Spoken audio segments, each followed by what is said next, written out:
श्रोताओं अपनी दोनों आदमियों को समझा बुझाकर भगवान ने वापस किया और वो दोनों लड़कियां जाकर के अपने पिता जरासंध के पास पहुंची।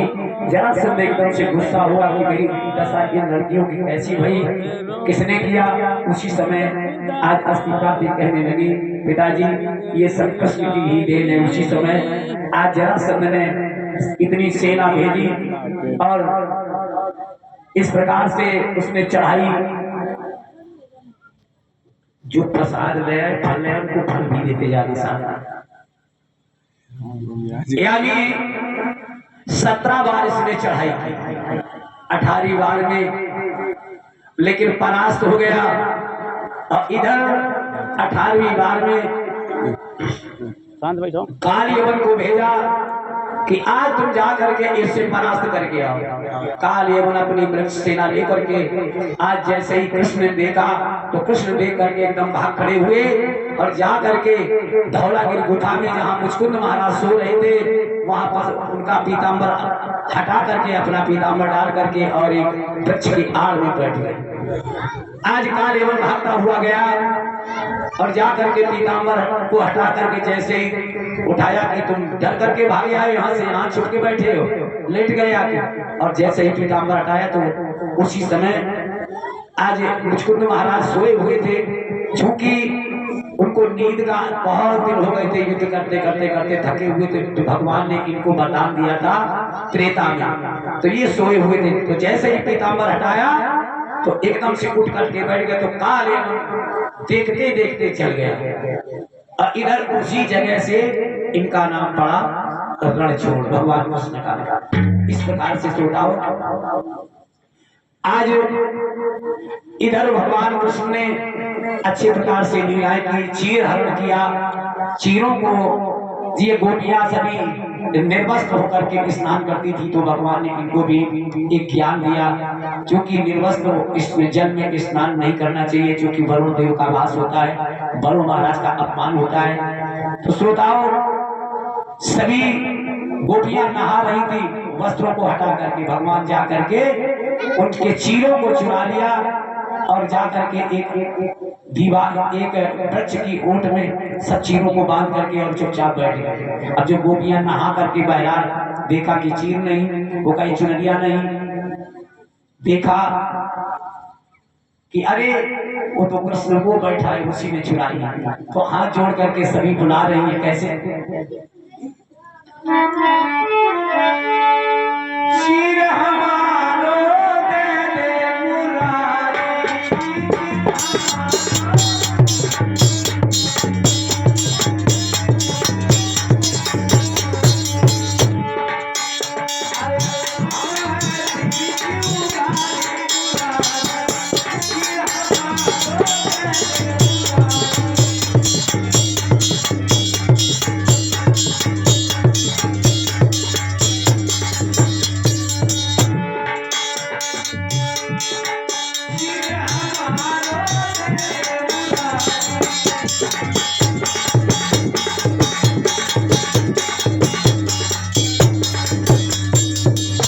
बोले चीर ऐसे नहीं, बाहर निकल के आओ।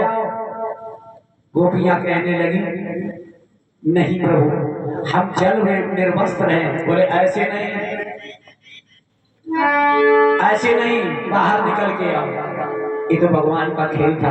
और जैसे ही श्रोताओं बाहर निकलने के लिए हुई उसी समय भगवान ने अपना मुंह मोड़ लिया और सबको चुनरियां दे दी और सबको बुला करके कहा आज के बाद कभी जल में निर्वस्त्र होकर के नहीं नहाना, क्योंकि इसमें वरुण भगवान का वास, वरुण देवता रहते हैं, इसलिए तुम्हारे अंदर ज्ञान नहीं था, कभी भी स्नान निर्वस्त्र होकर के नहीं करना था। ये ज्ञान देकर के भगवान सबको वहां से विदा किया। श्री सुखदेव जी कहने लगे हे उत्तरानंदन परीक्षित,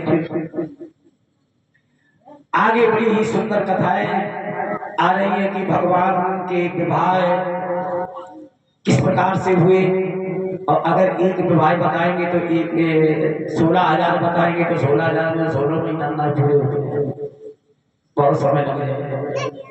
श्री सुखदेव जी कहने लगे, हे उत्तरानंद परीक्षित, राधा माधव का मिलन और रास इत्यादि भगवान ने सब गोपियों के साथ में रास लीला की और गोपियों को ज्ञान दिया भगवान कृष्ण ने। आगे श्री सुखदेव जी कहने लगे, हे उत्तरानंद परीक्षित महाराज, अब हमें वो कथा सुनाएं कि भगवान का कन्हैया का विवाह किस प्रकार से हुआ और किनके किनके साथ हुआ। जवाब दिया, आत्मा को परमात्मा से लगाकर बैठ जाओ और हम जरूर बताएंगे। इधर श्री सुखदेव जी कहने लगे, हे उत्तरानंद परीक्षित,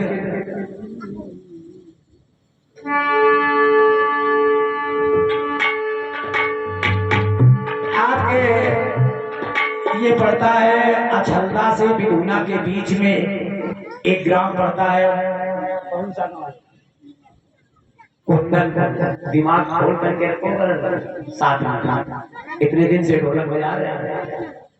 कुंदनपुर इससे पहले कहते थे कुदरपुर, है ना, सही कि नहीं?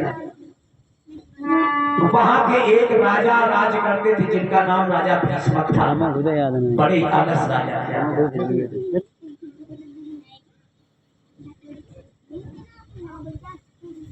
पैसा समेट लो, उड़े जा रहे थे। बड़े ही आदर्श राजा थे। इनके 5 लड़के थे, लेकिन बिटिया एक और आया, यानी कन्या एक भी नहीं थी, लड़के लड़के 5। समाज में डरे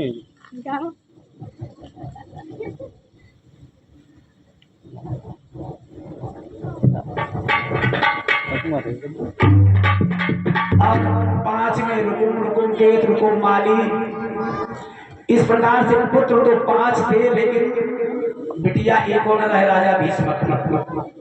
तो एक दिन राजा भीष्मक विचार करने लगे कि हमारे घर कन्या न है तो हम कैसे तर उतार, और सत्यता अगर घर में बेटी नहीं है और उसके हाथ अगर आपने पीले नहीं किए तो आपका अधोगति में रहेगा।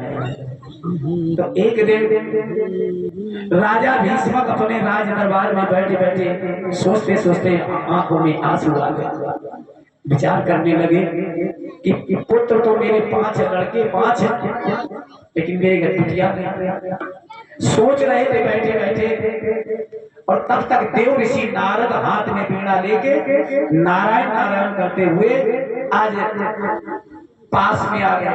राजा भीष्म ने जैसे देखा, आइए महाराज, आइए आइए, पास में बिठा दिया। बोले, आप एक राजा हो और आप उदास कैसे हो? उसी समय राजा भीष्म कहने लगे, महाराज उदासी का कारण क्या? महाराज मेरे पुत्र 5 हैं, लेकिन बिटिया एक होना, कि मेरे शरीर का उद्धार कैसे होगा? देव ऋषि नारद कहने लगे, तुम्हारे घर में तो पुत्री पैदा होगी, बिटिया पैदा होगी, और ऐसी नहीं